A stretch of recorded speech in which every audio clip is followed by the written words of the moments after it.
Hello students, welcome to Mizo study, welcome to my class. आप सभी का स्वागत है मेरे इस सेशन में। बच्चों, प्रीवियस क्लास में मैंने आपको इस टॉपिक के रिगार्डिंग जितनी भी थ्योरीज है वो डिस्कस की थी। आज कुछ न्यूमेरिकल्स करेंगे और देखते हैं कि किस टाइप के क्वेश्चंस नीट पैटर्न में, नीट एग्जामिनेशन में आपके आ सकते हैं। मैंने 10 क्वेश्चन का एक सेट बनाया है। Hope it will help you a lot. So let's start the session with question answer. Now look at what is my first question.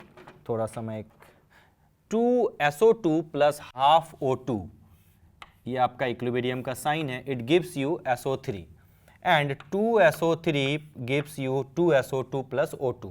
ठीक है, व्हाट इज द रिलेशन, यानी बोलता है K1 और K2 में क्या रिलेशन है बच्चों। अच्छा, ये बहुत इजी क्वेश्चन है, आप इस चीज़ को बहुत इजीली कर सकते हो अगर आपके पास कमांड है थ्योरी पे। अच्छा, पहले तो K1 का एक्सप्रेशन लिख दो। मैंने लिख दिया K1 is equal to concentration of SO3, या पार्शियल प्रेशर के टर्म्स में भी लिख सकते हो, कोई इशू नहीं है क्योंकि सब गैसियस फॉर्मेट है। Then SO2 then O2 to the power 1/2। कोई प्रॉब्लम है? नहीं। इसको मैं इस फॉर्मेट में भी लिख सकता हूँ कि सारे गैसियस में हैं, तो इसको लिख सकते हैं PSO3 upon PSO2 and PO2 to the power 1/2। Am I right? Yes sir। अब इसके लिए एक्सप्रेशन हमें लिखना है K2। तो बताओ K2 के लिए क्या एक्सप्रेशन आ जाएगा बच्चों। K2 के लिए आ जाएगा SO2 टू द पावर 2, उसके बाद हो जाएगा O2 बिल्कुल sir, divided by SO3 to the power 2।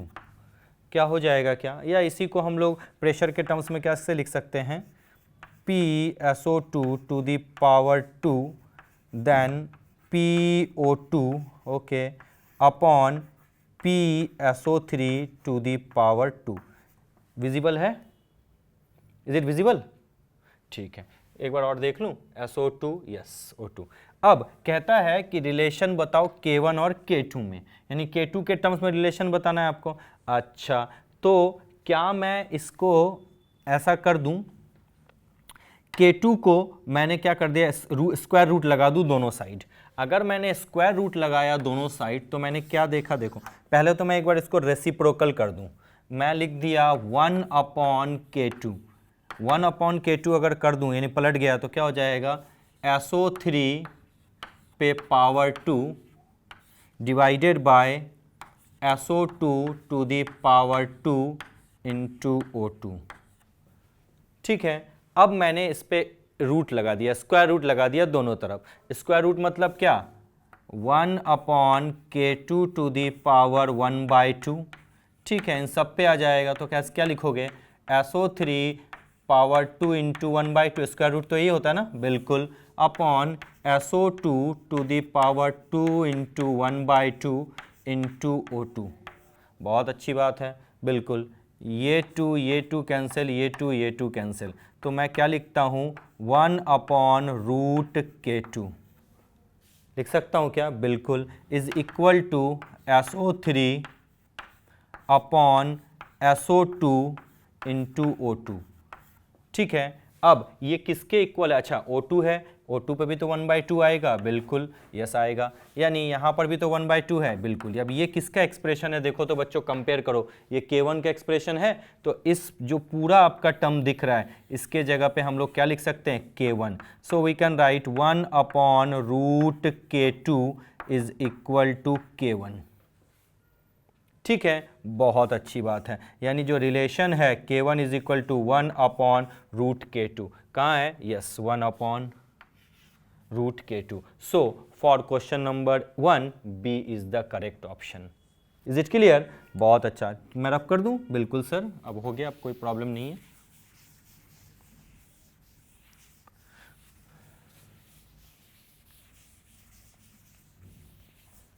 Next let's move to the next question. चलो नेक्स्ट क्वेश्चन की तरफ बढ़ चलते हैं बच्चों। क्या है नेक्स्ट क्वेश्चन, थोड़ा देख लें। यस, क्या है गिवन, देखो 3.1 mole of FeCl3 okay and 3.2 mole of NH4CN are added to 1 litre of water at equilibrium 3 mole of FeSCN2 plus are formed. Okay, the equilibrium constant Kc निकालना है किस reaction के लिए?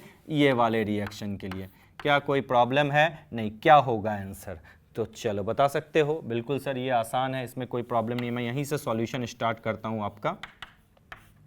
मैंने लिख दिया equation Fe3 plus SCN minus, ठीक है, इक्विलिब्रियम के टर्म्स में हो जाएगा FeSCN2 प्लस।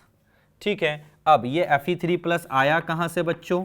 FeCl3 से, क्योंकि FeCl3 जो ब्रेक होता है वो होता है Fe3 प्लस 3Cl माइनस में।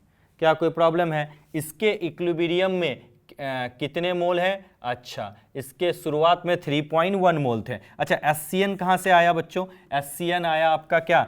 NH4SCN से, क्योंकि आपको पता है ये ब्रेकडाउन कैसे होगा?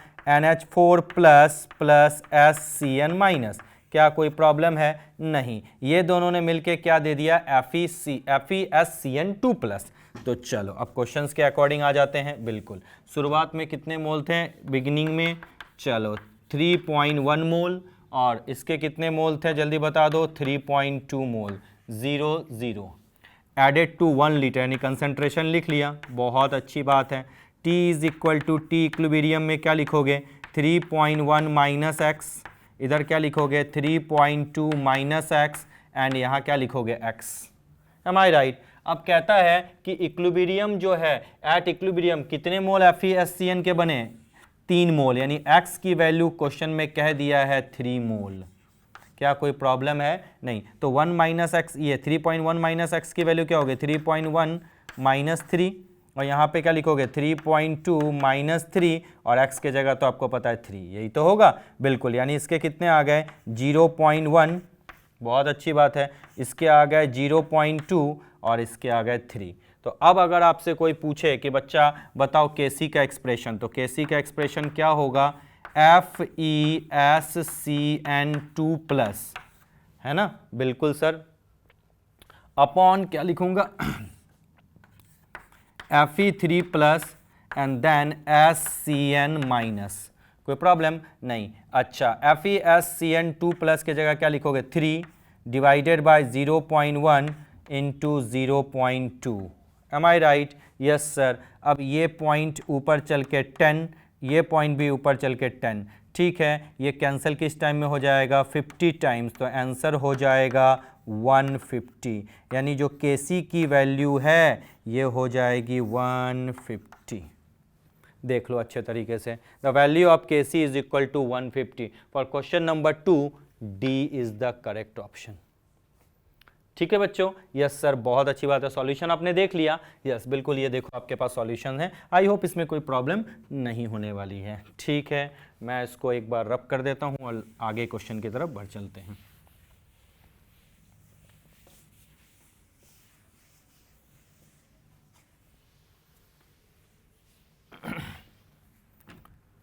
क्वेश्चन नंबर 3 की तरफ बढ़ते हैं। ठीक है, क्वेश्चन में कहता है Kp और K' में रिलेशन बताओ। क्या है? ये आपका इस तरीके से इक्विलिब्रियम है। बहुत अच्छी बात है। और इस जगह पे आपका क्या है? Kp, और ये जगह आपकी क्या है बच्चों? K'। अब आपके बीच में रिलेशन बताना है। क्या ये टफ है? नहीं, ये तो बहुत आसान क्वेश्चन है, इजीली कर सकते हो आप। अगर मैं पहले इसके लिए लिखूं Kp इज इक्वल टू क्या होगा जल्दी बता दो? PnH3, बहुत अच्छी बात है, upon Pn2 to the power 1/2 and PH2 to the power 3/2। कोई प्रॉब्लम नहीं। उसके बाद K' की अगर मैं बात करूं तो इसका लिखो PnH3 टू द पावर 2, ठीक है, अपॉन N2, यानी Pn2 लिख दिया। बहुत अच्छी बात है। और इधर लिख दिया हमने PH2 to the power 3।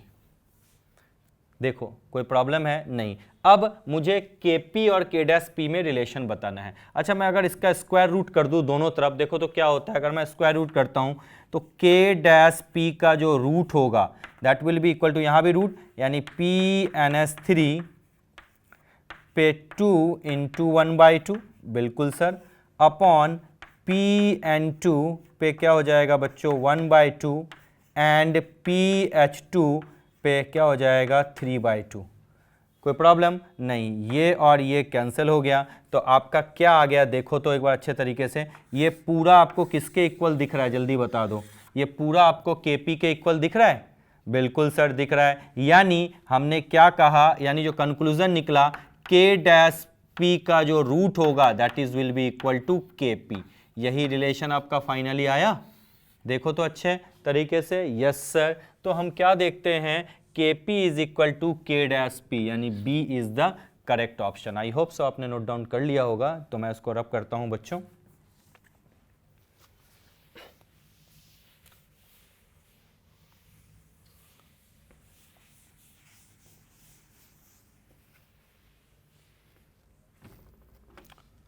Question number 4, in which of the following the reaction proceed towards completion. आपको मैंने एक चीज बताई थी थ्योरी में, एकदम ये थ्योरी क्वेश्चन है। अगर A प्लस B से आपका बन गया बच्चों C प्लस D, ठीक है, इस केस में आपको पता है कि more the value of Kc, यानी Kc की वैल्यू अगर 10⁻³ या उससे ग्रेटर हो जाए तो रिएक्टेंट प्रोडक्ट में बदलने के चांसेस बढ़ जाते हैं। और अगर Kc की वैल्यू 10⁻³ या उससे कम हो जाए तो रिएक्टेंट डोमिनेट करते हैं, यानी प्रोडक्ट बनने के चांसेस कम होते हैं। और मॉडरेट टाइप ऑफ रिएक्शन में जो Kc की वैल्यू दिखेगी वो 10⁻³ से 10⁻³ के बिटवीन दिखेगी। ये होता है, क्यों ऐसा होता है ये भी पता है आपको। पता है Kc इज इक्वल टू क्या हो जाएगा, प्रोडक्ट का कंसंट्रेशन अपॉन रिएक्टेंट का कंसंट्रेशन, बिल्कुल होगा ना।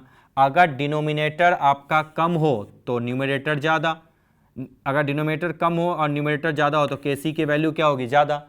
यानी अगर A प्लस बी का कंसंट्रेशन कम और C प्लस डी का ज़्यादा, यानी प्रोडक्ट डोमिनेट कर रहा है, तो Kc की वैल्यू क्या हो जाएगी, बढ़ जाएगी। तो बढ़ गई मतलब क्या कि अगर रिएक्शन कंप्लीट हो रहा है तो K की वैल्यू क्या होगी, सबसे ज़्यादा। सबसे ज़्यादा क्या है, 10⁻3। कोई प्रॉब्लम, यानी क्वेश्चन नंबर 4 का जो आंसर होगा that is the D is the correct option. Now I'm going to rub this part and we'll discuss the next one. Question number 5 की तरफ हम बढ़ चलते हैं। The reaction 2A plus B, ये इस तरीके से आपका गिवन है, ठीक है, gives you 3C plus D, ठीक है, is begin with the concentration of A and B both at initial value of 1 molar. दोनों का जो कंसंट्रेशन है वो 1 मोलर है। व्हेन इक्विलिब्रियम इज रीच्ड, जब इक्विलिब्रियम पहुंचता है, the concentration of D measured किया जाता है और मिलता है कि कंसंट्रेशन ऑफ D है 0.25। तो कहता है the value for the equilibrium constant, यानी Kc की वैल्यू आप ढूंढो। बहुत अच्छी बात है, दिया हुआ है 2A plus B, it gives you 3C plus D। बहुत अच्छी बात है, 2A plus B it gives you 3C plus D। बहुत अच्छा। अब क्वेश्चन में कहा है जब time t is equal to 0 था तो ये 1 आपके, ये 0 और ये 0। जब time t is equal to t equilibrium हुआ तो 1 माइनस x और इसके कितने बने 3x और इसके बने x। एक और थोड़ा सा देख लेते हैं, 2a है तो यहाँ पे क्या लिखोगे 1 माइनस 2x। कंप्लीट। क्वेश्चन में दिया हुआ है अकॉर्डिंग टू क्वेश्चन x की जो वैल्यू है वो आपकी कितनी है, 0.25 मोलर गिवन है।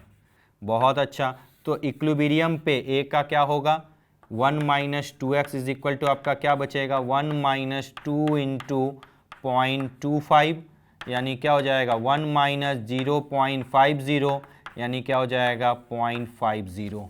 ठीक है, अब 1 माइनस एक्स का क्या होगा, एक्स की वैल्यू 0 पॉइंट, यानी बी का क्या होगा 1 माइनस एक्स, यानी 1 माइनस 0.25 यानी 0.75 मोलर, यहाँ भी मोलर। और सी का क्या होगा 3x is equal to 3 into 0.25 molar, यानी हो जाएगा 0.75 मोलर। सबका निकाल लिया। अब अगर मुझे कोई बोले कि केसी का एक्सप्रेशन लिखो, तो केसी का एक्सप्रेशन कैसे हम लिखेंगे जल्दी बता दो। Is equal to C to the power 3 into D upon A to the power 2 into B, यही तो होगा। चलो c का क्या है 0.75, क्या लिखोगे 0.75 टू दी पावर 3, d का कितना है 0.25, बहुत अच्छा। a का कितना है जल्दी बता दो, a का कहाँ था 1 minus 2x, 0.50 to the power 2, और b का कितना है जल्दी बता दो 0.75। Am I right, yes. तो आंसर क्या हो जाएगा जल्दी बता दो 0.75 to the power 3 into 0.25 divided by 0.50 into 0.75। So for question number 5 B is the correct option. Question number 5 के लिए कौन सा ऑप्शन करेक्ट है, बी। चलो मैं इसको रब करता हूं।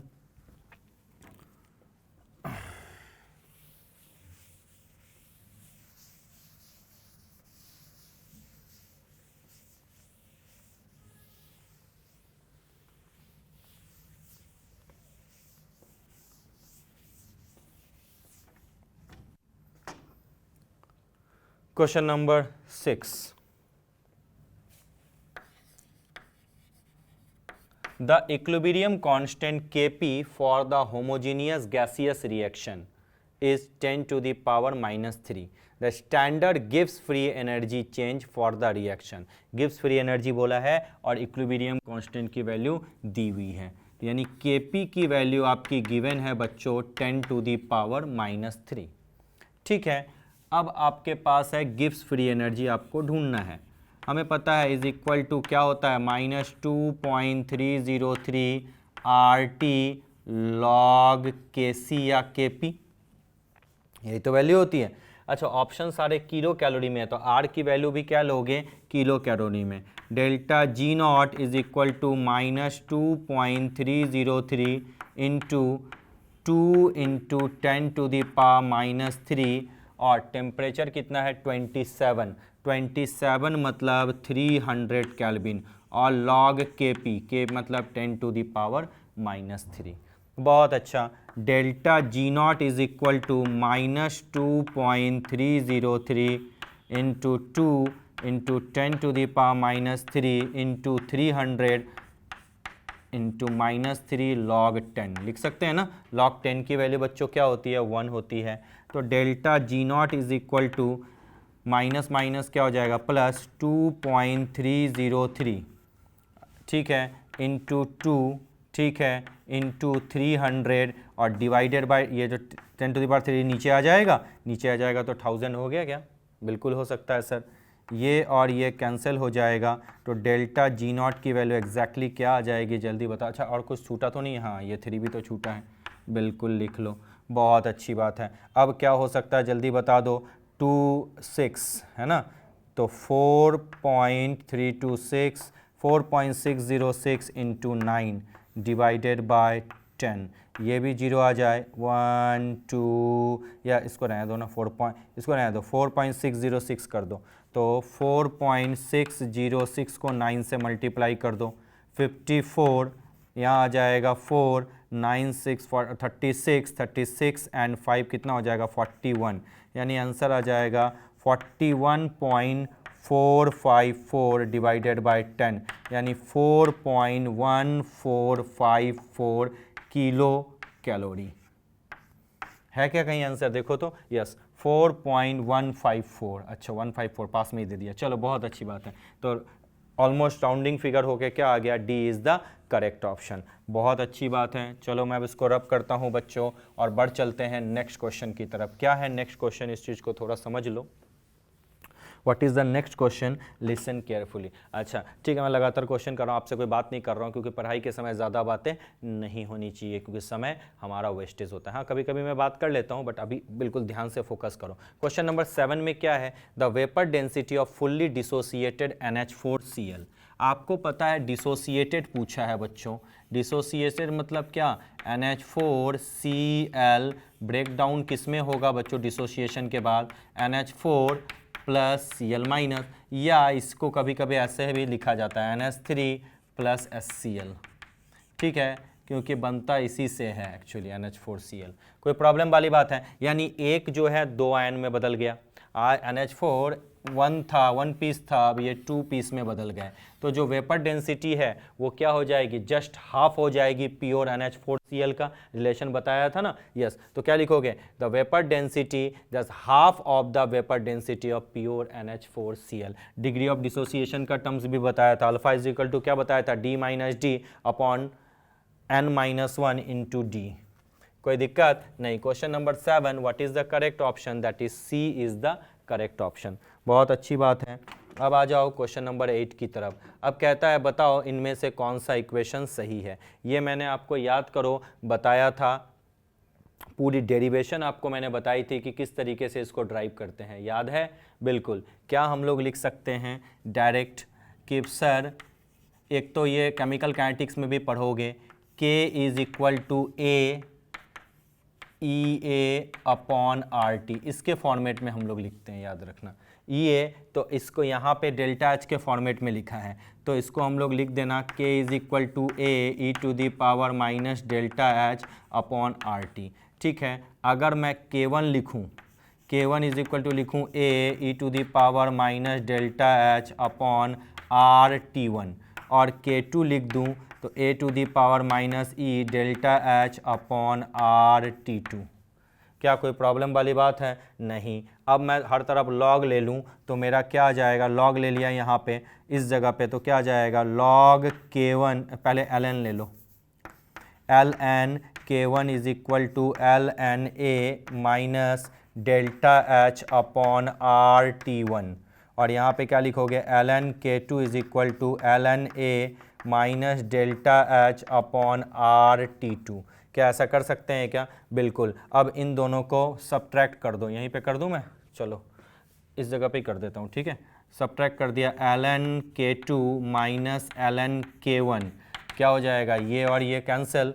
अब 2 माइनस 1 किया है तो क्या हो जाएगा minus delta H upon RT2 plus delta H upon RT1। हो सकता है क्या? बिल्कुल। आपको पता है ln log A minus B is equal to क्या होता है log A अपॉन बी, यानी ln K2 अपॉन K1। बिल्कुल। अब इसको अरेंज करके क्या बाहर निकल सकता है, डेल्टा H अपॉन R बाहर निकल गया।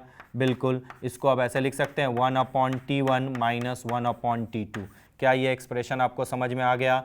बिल्कुल। अब ln को अगर log में चेंज करना है तो क्या लिखते हैं 2.303 log K2 upon K1 is equal to delta H upon R into, अच्छा अगर मैं माइनस बाहर निकाल दूँ खींच के, यहाँ माइनस लगा दूँ तो क्या लिख सकता हूँ 1 upon T2 minus 1 upon T1। बिल्कुल लिखो सर, कोई प्रॉब्लम नहीं है, इस तरीके से लिख सकता हूँ। बिल्कुल। तो क्या आ जाएगा log K2 upon K1 is equal to minus delta H upon 2.303 R into 1 upon T2 minus 1 upon T1।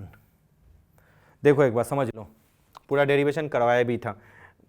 log K2 upon K1 is equal to minus delta H upon 2.303 R 1 upon T2 minus 1 upon T1। So question number 8 C is the correct option. ठीक है, बहुत अच्छा। तो क्या मैं इसको रब कर सकता हूँ क्या? बिल्कुल रब कर दो।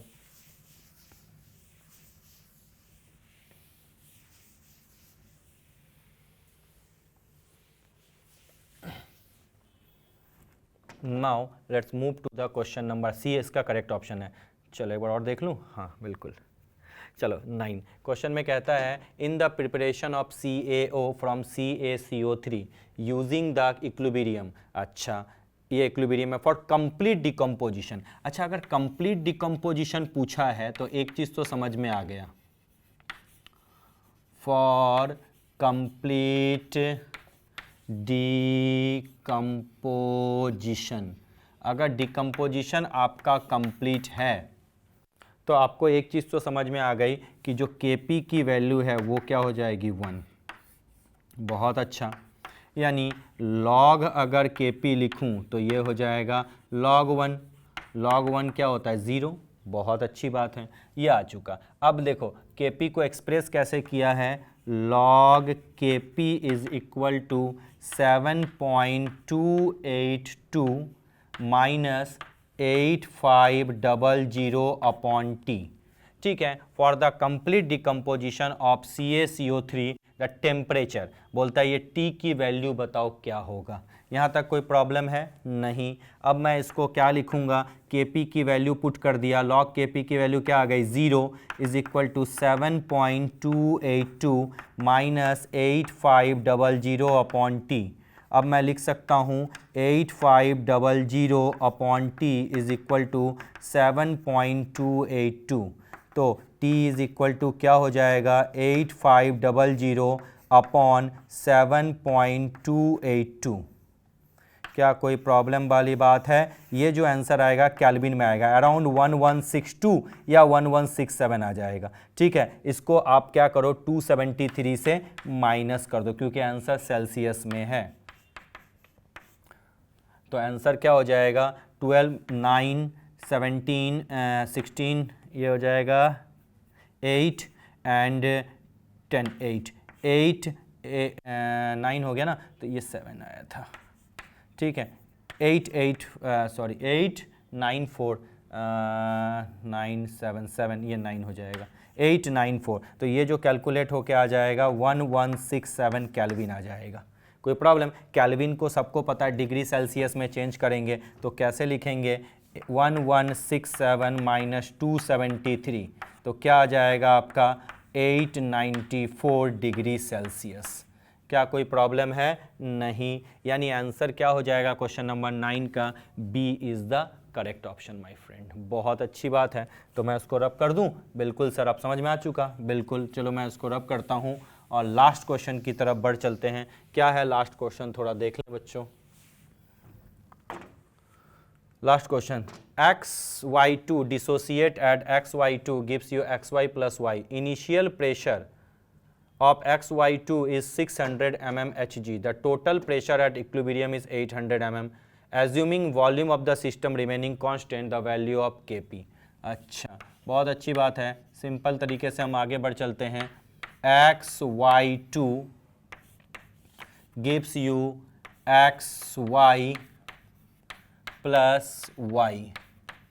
ठीक है, इनिशियल प्रेशर जो होगा xy2 का वो क्या 600, यानी मैं यहाँ 600 से स्टार्ट किया, t is equal to 0 0 0, t is equal to T equilibrium 600 minus x is equal to x and x। कोई प्रॉब्लम वाली बात नहीं। अब आपको पता है कि अगर मैं बोलूँ total pressure P is equal to क्या होगा 600 माइनस x प्लस x, यही तो होगा। इसकी वैल्यू दी हुई है 800 is equal to 600 plus x। तो x इज इक्वल टू क्या होगा 800 माइनस 600, यानी x की वैल्यू हो जाएगी 200। क्या कोई प्रॉब्लम है? नहीं। क्या ढूंढना है बच्चों? Kp ढूंढना है। तो Kp इज इक्वल टू क्या हो जाएगा x into x upon 600 minus x, यही तो होता है। x की वैल्यू क्या है 200 इंटू 200 अपॉन 600 माइनस 200। 600 माइनस 200 क्या होता है बच्चों? 400 होता है। तो लिख लो सीधा 200 इंटू 200 डिवाइडेड बाय 400। ये 0, ये का जो 2 2 ज़ा 4 और ये आ गया 100। तो Kp की वैल्यू कितनी हो गई 100। For question number 10 B is the correct option. क्या कोई प्रॉब्लम है बच्चों? नहीं। हो जाएगा आपसे, बिल्कुल बहुत इजी है, तो आप आराम से इसको कर लो। तो बच्चों समय आ चुका है आपसे विदा लेने का। Time has come to say bye bye. Thank you so much.